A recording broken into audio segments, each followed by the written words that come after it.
Hello everyone, this is TGK Pikachu. It has been quite a while, but starting now, I will be consistently uploading once or twice a week. I also got a sponsorship by a modular synthesis company that goes by the name Synthertech. So that's pretty cool. Lots of cool stuff happening recently. They sponsored me with this MST rack, and I decided to make a video teaching the basics of modular with it. This video is going to be for complete beginners, and everything will be dumbed down as much as humanly possible. The goal is to make this video concise and engaging, so if this video is that for you, show your love by zapping that like button and subscribing.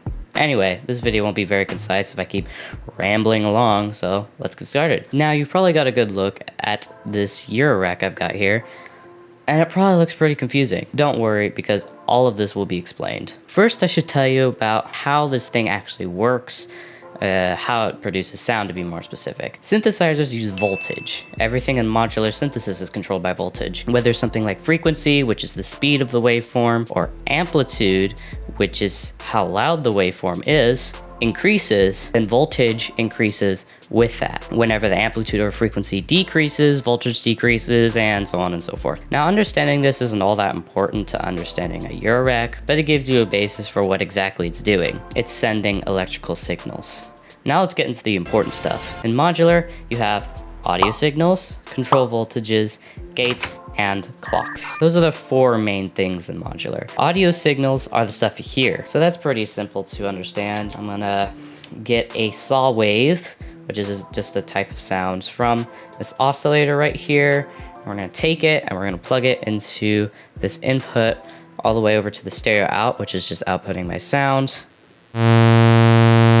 It just outputs a sound. It's important to note that audio signals can be used as control voltages, but let me explain CV first. Control voltages don't output any sounds, but they output voltage that can affect other parameters. So let's get back our saw wave that we had just a second ago. And now what I'm gonna do is I'm gonna take this ADSR, that stands for Attack, Decay, Sustain, Release, and it's a module that outputs control voltage. I'm gonna get a patch cable here, and I'm gonna take this out. This is the control voltage out. We're gonna plug it in here, and we're gonna plug it into this little input. This stands for 1 volt per octave, and essentially what that means is every octave is a volt. So if you're up 5 octaves, then you would be up 5 volts. Let's plug it in here, this 1 volt per octave. And now I'm going to plug back in our saw wave.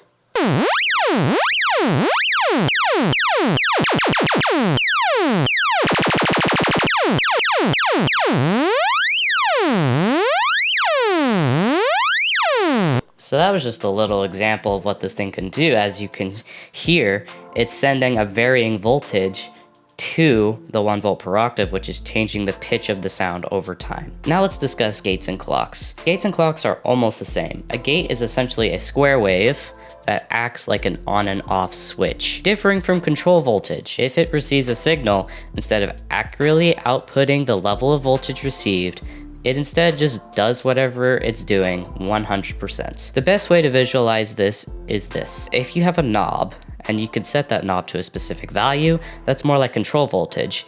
If you have a switch that says on off and you can only choose one or the other, that's a gate. So I think the best way to visualize a gate is to hook up a MIDI controller. Here's my little MIDI controller. We're gonna set this to the side for now. And we need to do some setup before we can start playing around with the sound with the MIDI controller, so let's get to it. This is the module doing all of the stuff that configures the keyboard. I'll do a tutorial how to set this up in the future, but we're going to take our gate out right here, and we're going to send a gate to this Attack, Decay, Sustain, Release module that we were using earlier, and as you can see, the lights stopped, which means it's no longer like working. It's not self-cycling like how it used to be. Now, if we take our MIDI controller and we hit some notes, as you can see, the lights turn on whenever I hit the note. That might not mean much to you right now, but let's keep going. So we're gonna get back our saw wave that we had a second ago, but instead of plugging it straight into this stereo out, we're gonna plug it into this VCA, which the VCA has a control voltage input that essentially modulates the volume of the sound. So throw it through the outputs. So you hear the saw wave right now, but let's take this output of the ADSR, throw it in the CV, and now if we plug this in, you won't hear anything. Now our sound is set up so we can play it on the keyboard. Let me quickly explain what's going on here. We just have a saw wave going into this VCA, which is going to modulate the sound, which you'll see how in a second. We plug something into the output and put it in the in. So just output, input, output, input. That's usually how things go in modular. Now we have the gate out from this MIDI to CV, which is controlling all of the stuff with the MIDI controller, into the gate input of this ADSR. So now this ADSR is controlled by the MIDI controller, and we take the ADSR output, control voltage output, and put it in the control voltage input in the dual VCA. Hopefully that all makes sense. Rewatch it a couple times if that helps you. Now, if we play,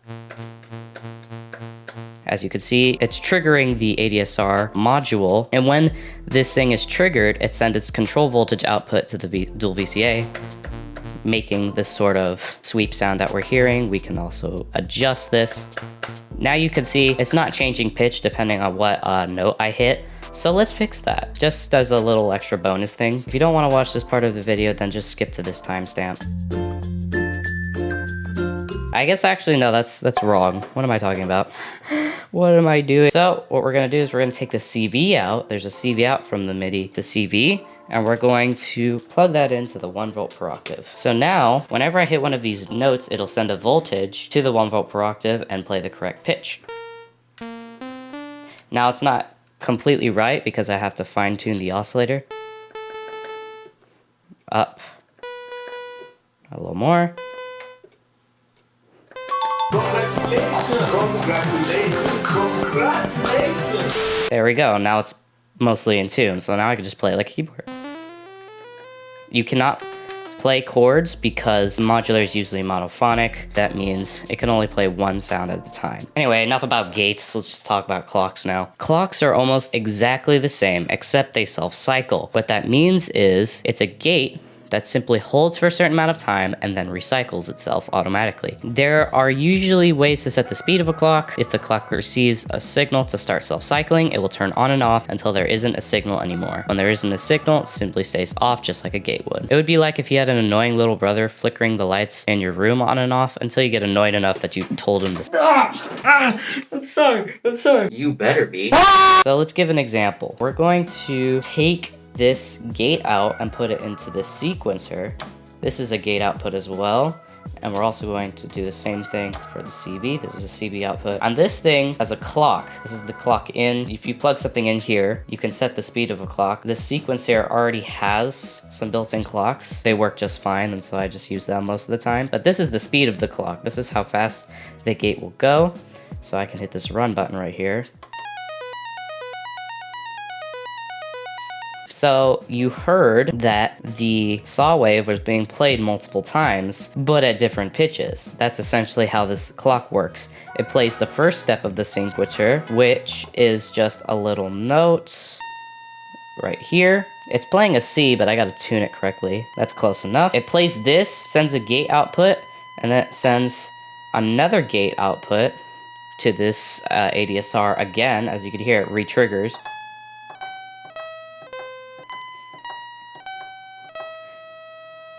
Every step, and it sends different control voltage because I have something different set on the piano every single time. So that's about it. If you understand those 4 concepts, then you understand nearly everything important about modular. Here's a quick summary. Audio signals and sound. Control voltage sends electrical signals that can affect other parameters. Gates are square waves that can act as on-off switches, and clocks are the gates that self-cycle. Now here's the other part of modular and the part that makes it cool. It's workflow. The workflow in modular is unique to synthesizers because synthesizers usually have set routing sequences. What I mean by this is they usually all have a keyboard that plays a sound, and then you have the oscillators that go into the effects, and then the LFOs modulate the knobs, and the workflow is just a lot more set in stone. With modular, it takes all of the inputs and outputs and just lays them there. You can plug whatever you want into anything. This gives you full freedom to do literally whatever. Modules do have their limits, but you can continue to build on your ear racks for years, unlocking new capabilities and sonic possibilities. It's really just a lot of fun. Now, synths have a ton of capabilities, don't get me wrong, but modular capabilities are basically endless. Let me show you what I mean. So I can just synthesize a sound really quick. Let me just pull out all of this. Start here. Let's just do some random stuff. So we're gonna plug this square wave. And we're gonna have this square wave go into this input to do some volume automation, but I think we're gonna have output go into the delay input, and then the output can go into the stereo out. But then we could take our envelope right here and just have it like self-cycle and do stuff like that. And then we'll take the CV out and plug it into this mult, which essentially, which essentially multiplies the amount of outputs that this has. So it goes from 1 to 4. So now we could take one of these 4 outputs, plug it into this CV. We can take another one of those outputs, plug it into the rate CV right here. We can put it through the output, and you're probably saying like, this is all doable within a synth already. So why is this so cool? Yeah, that's really weird.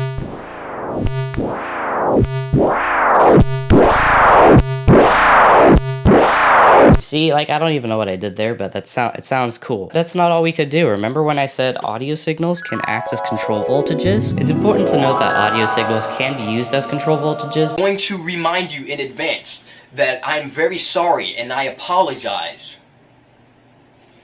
for the inconvenience of me not keeping up. Fudge. Yes. Well, we could use the sound we just made, take its output, and do some FM right here, which FM is frequency modulation. I won't really get into that right now. But this is an input, and we're using the sound we just made as control voltage. I plugged this into the wrong thing. What the heck is wrong with me? Now we can get like a triangle wave, and we'll throw it into this distortion. Plug the output into over here, and now we have...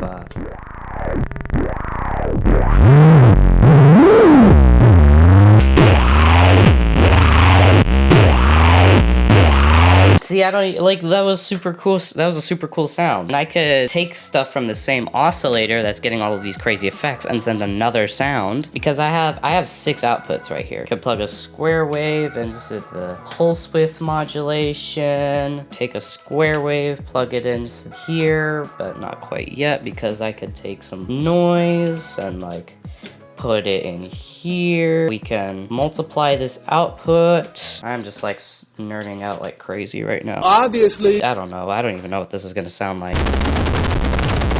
What in the heck?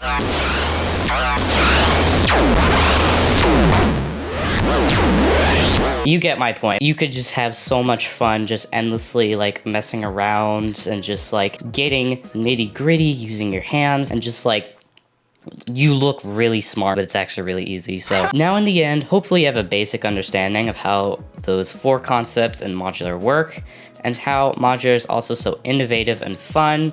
It's still pretty easy to learn. The hard part is probably learning the modules. If you don't have any sort of experience with oscillators, envelopes, and other things, it can be pretty confusing. I'll be doing a video on each of these modules that will be much more in depth. If you want to see that, be sure to subscribe. I mean, come on, people. It's not that hard. You just press your mouse once. I can confirm that subscribing is easier than this, and I will help you learn this if you do the easy thing and just hit the subscribe button. Thank you guys for watching this video, and have an electrifying day.